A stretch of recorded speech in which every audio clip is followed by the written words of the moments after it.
Well, hello there, ladies and gentlemen, and we're coming to you live from George's Dock, and we have just been through the Epic Museum, associated with the famine, but a lot more, and a lot of our history really in it. It's overpowering in a way, and sort of brings back good memories and bad, well, not bad memories, but it definitely shakes up your way of thinking. Lucky enough, I have a chance here to chat to Patrick. Hold on, have I got it right? Patrick? Yeah. It is Patrick. And Patrick Greene is here with me. And we just try and get Epic in there as well. There we go. Patrick, how are you doing? Very well, thank you, Ray. Patrick, it's a great pleasure to go through the museum and to be able to chat to you. You're the manager of here, is that right? Yes, I'm the CEO and museum director. We were chatting to Mervyn and he put us in contact with you. Mervyn is down the country and looking in from a distance. He is, he's down in Kinsale at the moment, yeah. What is his connection then to the Epic Museum? Well, basically he and his brother Neville founded it. Wow. Yep, they took this marvellous building next to us, which is 200 years old this year, fantastic dockside warehouse, and it had been restored, but it needed a really good business to take place in it, and that's what they've created. And I've had the pleasure in the last 2 years, having moved here from Australia, to be part of it too. It brings us through, like my connection here would be the famine walkway, and we done our broadcast earlier on along with the statues. Oh, yeah. But this literally brings you into a whole different area. This brings you into really the history of Ireland and the whole idea of Irish people around the world and what Irish people have done. Exactly, that's what it's all about, and people are amazed when they go through the exhibition to discover just how widespread the Irish diaspora is, and how varied and how creative and cultured, and all sorts of aspects of a people, and that comes out very strongly as you go through the different parts of the exhibition. Very interesting, because your name is Greene as well as Mervyn's. That's right, Greene. There's a connection.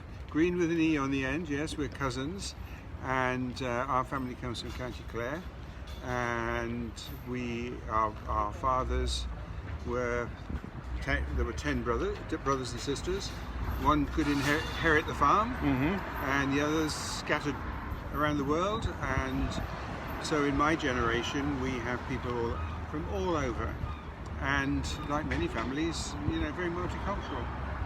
You went to Australia. How did you manage to get to Australia? When did you go? Well, I wasn't sent as a convict, if that's what you're hinting at.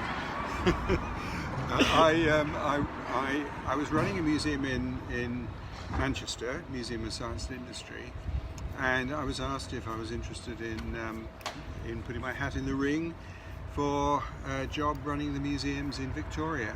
Wow. In Melbourne, and I got the job, and I was there for we were in Australia for 17 years, 15 and a half of which were running the museum.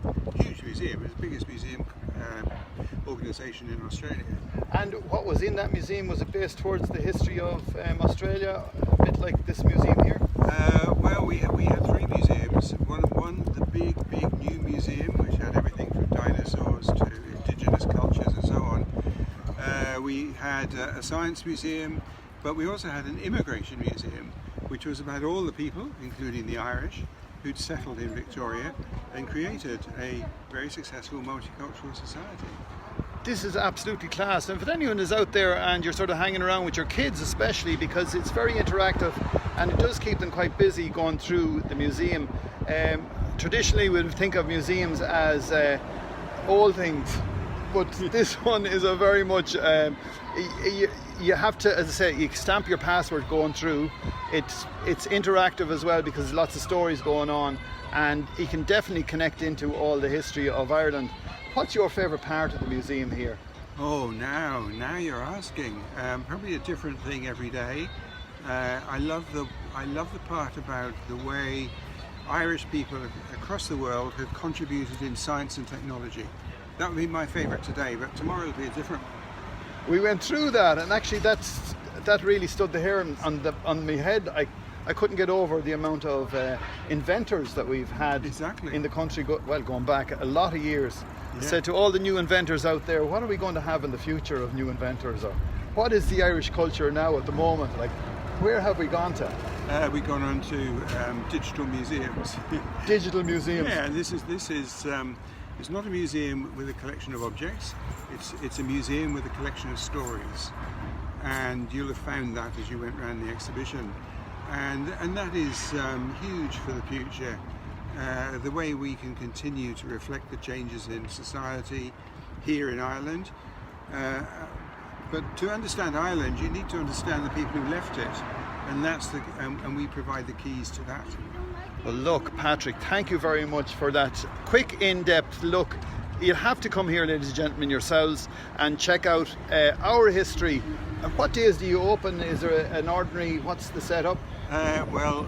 Don't come on Christmas Day or St Stephen's Day, but you can come any other day, any time between 10 and 5, and you will find yourself in a fascinating museum.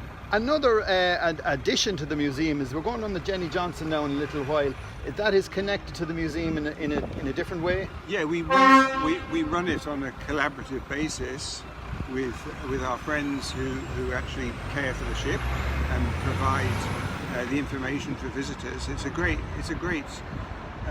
collaboration, and the opportunity for people to see the exhibitions here and then go into the replica of this famine ship, which has a fascinating story, because you expect to hear a really terrible story when you go on board, and you don't, because Right. what you find out is that not a single person died on any of the voyages of the G.D. Johnson, because the owners were determined that people would survive, that they provided good food for them, but they even provided a doctor on board. Wow.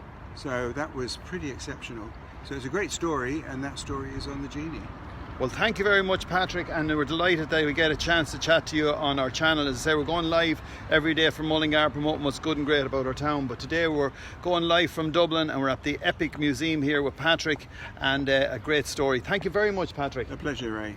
There you go, folks, and that's the Epic Museum. That's what it looks like, and this is a little bit of the area around here, and what a fantastic day we've had in Dublin.